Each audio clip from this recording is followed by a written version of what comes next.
한덕수 국무총리 후보자가 4년 4개월간 18억 원이라는 고액 연봉을 받은 것으로 알려져 논란이 일고 있는 가운데 해당 재직 기간 동안 S-오일 사회 이사를 겸임하면서 약 8천만 원의 급여까지 챙긴 사실이 알려져 논란이 이어지고 있습니다.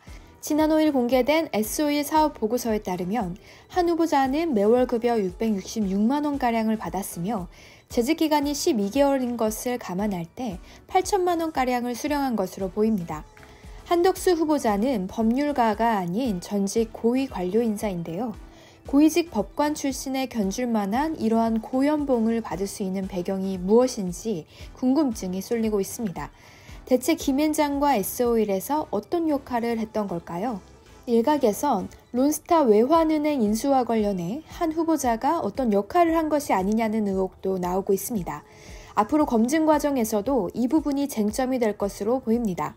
이러한 상황에 한 후보자는 5일 최저임금 인상에 대해 부정적인 목소리를 냈습니다. 전날은 최저임금위원회 첫 전원회의가 열린 날입니다. 인수위는 개입하지 않겠다는 입장을 내놓은 바 있지만 한 후보자는 합리적인 선에서 결정돼야지 두 단위로 너무 높이 올라가면 몇 년 전 경험한 것처럼 기업들이 오히려 고용을 줄여 서로가 루즈루즈 게임이 된다고 목소리를 냈습니다. 결국 최저임금 인상에 반대한다는 의견을 낸 것인데요. 앞으로 있을 심의에 영향을 미칠 수밖에 없을 것으로 보입니다. 더불어민주당 박용진 의원은 오늘 라디오 인터뷰를 통해 올해 최저임금은 시급 9,610원이다. 이것을 한 푼도 안 쓰고 모으고 18억 원이 모일 때까지 들어가는 기간이 78년 4개월이라며 비판을 가했습니다.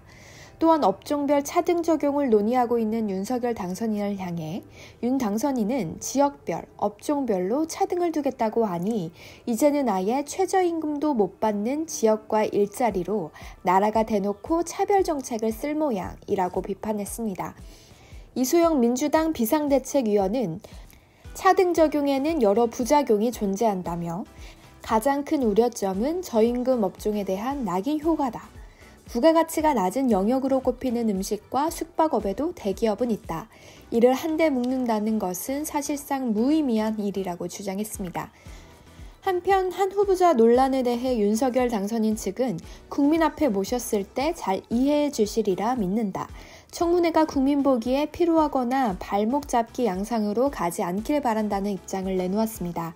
글쎄요, 국민이 어떻게 이 부분을 이해하실지는 한번 지켜봐야겠습니다. 시청해주셔서 감사합니다.